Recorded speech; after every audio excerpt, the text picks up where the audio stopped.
Voter তালিকা স্থির থাকতে পারে না, সংশোধন হবেই। আইনে জাতীয় নির্বাচন কমিশনকে ভোটার তালিকার বিশেষ সংশোধন করার ক্ষমতা দেয়া হয়েছে। আমরা এই বিষয়টি নিয়ে শুনানি করছি যে সেই ক্ষমতাটি সঠিকভাবে প্রয়োগ করা হচ্ছে কিনা। ভোটার তালিকার বিশেষ সংশোধন নিয়ে দায়ের মামলায় নির্বাচন কমিশনকে কার্যত স্বস্তি দিয়ে বুধবার তাদের পর্যবেক্ষণে এমনটাই জানালো সুপ্রিম কোর্ট। পাশাপাশি তাৎপর্যপূর্ণভাবে সর্বোচ্চ আদালত এও জানিয়েছে, ভোটার তালিকার বিশেষ সংশোধনের ক্ষেত্রে যেসব নথি চাওয়া হচ্ছে তা ভোটার বান্ধব। বুধবার বিহারে ভোটার তালিকার বিশেষ সংশোধন নিয়ে মামলার শুনানিতে বিচারপতি জয়মাল্য বাগচি বলেন, নির্বাচন কমিশন তো প্রয়োজনীয় নথির সংখ্যা বাড়িয়েছে, 7 থেকে বাড়িয়ে এখন 11 করা হয়েছে। এটা ভোটার বান্ধব সিদ্ধান্ত। বিচারপতি সূর্যকান্ত বলেন, কেউ যদি বলেন যে 11টি নথি দেখাতে হবে তাহলে সেটা ভোটার বিরোধী হতে পারে, কিন্তু যদি 11টির মধ্যে একটি দেখাতে বলে তাহলে? মামলাকারীর আইনজীবী অভিষেক মনু সিংভি সওয়ালে বলেন, আমার মতে এটা ব্যতিক্রমী।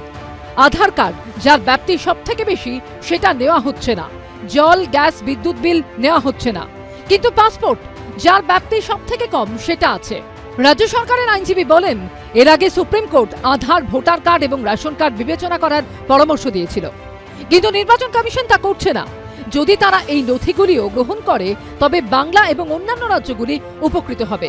বিচারপতি সূর্যকান্ত তখন বলেন, পেনশন পেমেন্ট অর্ডার বা পিপিও গ্রহণযোগ্য, ফলে যে পেনশনভোগীদের অন্য কোনো নথি নেই তারা পিপিও দেখাতে পারবেন। আইনজীবী অভিষেক মনু সিংভি বলেন, নির্বাচন কমিশনের নাম বাদ দেওয়ার ক্ষমতাকে আমি চ্যালেঞ্জ করছি না, কিন্তু আমি বলছি যে নির্বাচন কমিশন তার নিজের নিয়ম না মেনে নাম বাদ দিচ্ছে। নির্বাচনের বছরে স্বতঃপ্রণোদিতভাবে নাম বাদ দিচ্ছে কমিশন।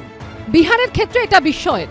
মামলাকারীর আইনজীবী অভিষেক মনু সিংভি বলেন, বিহারের একটা বড় অংশ বন্যা কবলিত, দারিদ্র্যে জর্জরিত গ্রামীণ এলাকা, সেখানকার মানুষের কাছে এত নথি কোথা থেকে আসবে? বিচারপতি বাগচি বলেন, নির্বাচন কমিশন তো আগের তালিকা বাতিল করেনি, তারা 2003 সালটাকে একটা মাইলস্টোন হিসেবে ধরে নিয়েছে। নিয়মে সামান্য পরিবর্তন আনার ক্ষমতা নির্বাচন কমিশনের রয়েছে, তবে সেই পরিবর্তন যুক্তিসঙ্গত বা ন্যায্য কিনা সেটা দেখতে হবে। এবার নির্বাচন কমিশনের জবাব শুনতে চায় সুপ্রিম কোর্ট। বৃহস্পতিবার ফের শুনানি। বিজেন্দ্র সিংহ, সৌভিক মজুমদার ও আশাবুল হোসেনের রিপোর্ট, এবিপি আনন্দ।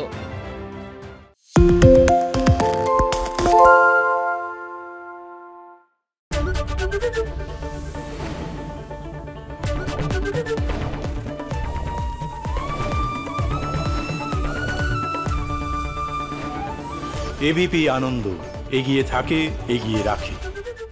পালিয়েছি তাই নাকি? রাত্রে বাংলা গুজব চায় না, বাংলা খবর চায়। বাংলা খবর, বাংলার খবর। শুনতে পাচ্ছি না, বল না। আরে 10 টাকাটা ব্যাপার নয়, আজকে 40 টাকা দিচ্ছি, কারণ 40 টাকা। বাংলা গলাবাজি চায় না, বাংলা খবর চায়। বাংলা খবর, বাংলার খবর।